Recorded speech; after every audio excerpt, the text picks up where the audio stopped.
So most people solve this question like 5 minus 8. So 5 minus 8 is equal to minus 3, right? Then again 5 minus 8. So 5 minus 8 is equal to also minus 3. Now minus 3 times minus 3. So minus 3 times minus 3 is equal to 9, right? But this answer is not correct. This answer is completely wrong. So now let's solve this problem correctly by using a PEMDAS rule, right? So PEMDAS, P-E-M-D-A-S.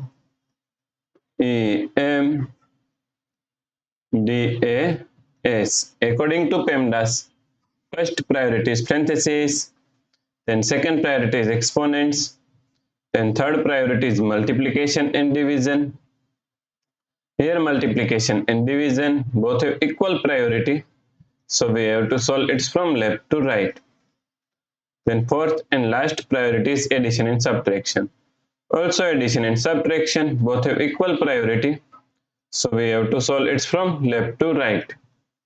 So in this question, here we have subtraction, here multiplication, and here we have one parenthesis, right?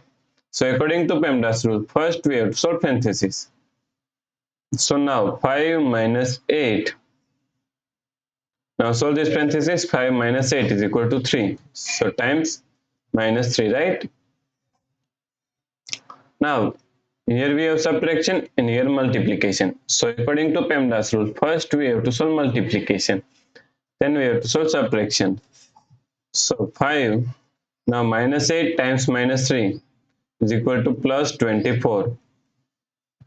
So 5 plus 24 is equal to 29, right? So the correct answer is 29. If you like this solution, please like, share and subscribe Virakti Education YouTube channel, and also do not forget to comment your answer. Thanks for watching this video.